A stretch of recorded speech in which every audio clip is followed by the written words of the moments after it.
Hello students, आज का हमारा टॉपिक है टाइप्स ऑफ डिमांड, जिसमें हम करेंगे डिमांड कितनी तरह की होती है। तो सबसे पहले हमारे पास आती है क्रॉस डिमांड। क्रॉस डिमांड जो है वो रिलेशनशिप बताती है एक कमोडिटी की डिमांड में और दूसरी कमोडिटी के प्राइस के बीच में।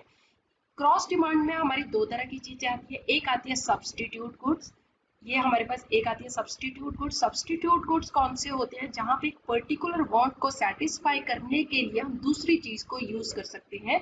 For example T and coffee. T की बजाय हम कॉफी को यूज कर सकते हैं और कॉफी की बजाय हम टी को यूज कर सकते हैं। तो ये हमारे सब्सटीट्यूट गुड्स होते हैं। अब दूसरे आते हैं हमारे क्रॉस डिमांड के under complementary goods. Complementary goods कौन से होते हैं? जहां पे एक पर्टिकुलर वांट को हमें सेटिस्फाई करना है तो हमें दो चीजें जो है वो साथ साथ लेना जरूरी होता है। For example car and petrol. अगर हमें कार लेनी है तो पेट्रोल का हमारे लिए लेना जरूरी हो जाएगा, क्योंकि बिना पेट्रोल के तो कार चले ही नहीं। तो हमारे पास कॉम्प्लीमेंट्री गुड जो है वो भी क्रॉस डिमांड के अंडर आती है।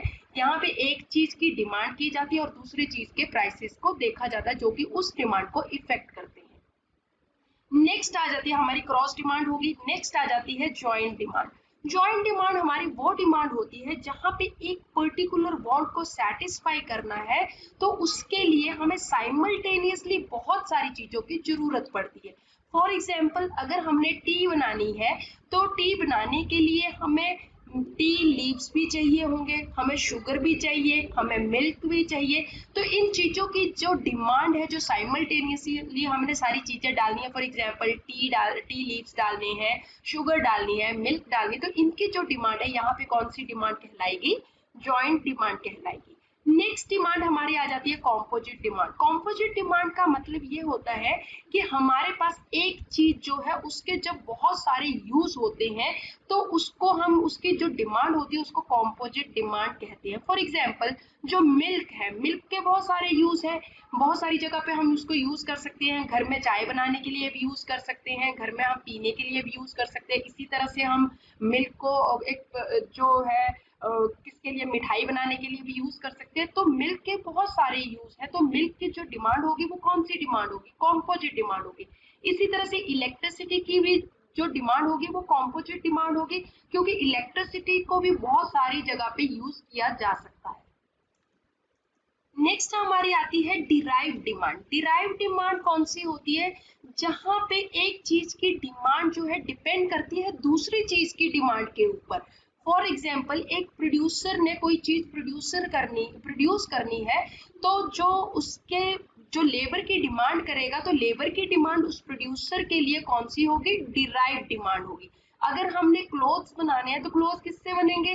कॉटन से बनेंगे। तो अगर क्लोथ्स बनाने के लिए जो कॉटन की डिमांड होगी वो कौन सी होगी? डिराइव डिमांड होगी। तो इसी तरह से हमारे पास जो डिराइव डिमांड होती है वो डायरेक्ट नहीं होती, किसी दूसरी चीज की वजह से जो डिमांड होती है तो वो हमारी डिराइव डिमांड कहलाती है। नेक्स्ट हमारे पास आ जाती है डायरेक्ट डिमांड। डायरेक्ट डिमांड कौन सी होती है? जब जहां हमें एक पर्टिकुलर वांट को सेटिस्फाई करना है और उसके लिए हम डायरेक्टली किसी चीज की डिमांड कर रहे हैं तो वो डायरेक्ट डिमांड हो जाती है। फॉर एग्जाम्पल हमें भूख लगी है और खाना खाना है, तो खाना हम डायरेक्टली खा रहे हैं तो वो क्या होगी? डायरेक्ट डिमांड होगी। जो खाने की जो डिमांड है वो डायरेक्ट डिमांड होगी। नेक्स्ट आ जाती है ऑल्टरनेटिव डिमांड, जहां एक डिमांड को सेटिस्फाई करने के लिए बहुत सारे ऑल्टरनेटिव्स होते हैं। फॉर एग्जांपल अभी हमने ऊपर कहा कि हमें भूख लगी है, तो भूख को सेटिस्फाई करने के लिए हम बहुत तरह से हम चीजों को खा सकते हैं। फॉर एग्जांपल हम चपाती भी खा सकते हैं, उससे भी हमारी भूख मिट सकती है। राइस भी खा सकते हैं, उसकी जगह हम सैलेड से भी हम भूख को सेटिस्फाई कर सकते हैं। फ्रूट्स खा सकते हैं। तो यहाँ पे जो ये डिमांड है ऑल्टरनेटिव डिमांड कहलाएगी। लास्ट आ जाती है हमारी कॉम्पिटिटिव डिमांड। कॉम्पिटिटिव डिमांड जो है सब्सटीट्यूट गुड्स के केस में आती है, जहां पे एक चीज की बजाय हम दूसरी चीज को यूज कर सकते हैं। जहां हमें लगता है कि हम जो चीज खरीद रहे हैं उसके प्राइस से जो है दूसरी चीज से ज्यादा, दूसरी चीज के प्राइसेस कम हो गए तो हम दूसरी चीज को खरीद लेंगे, कंपटीशन में जो है उसको खरीद लेंगे। तो जहां पे सब्सटीट्यूट गुड्स अवेलेबल होते हैं वहां पे जो डिमांड होती है उसको क्या कहा जाता है? कॉम्पिटिटिव डिमांड कहा जाता है।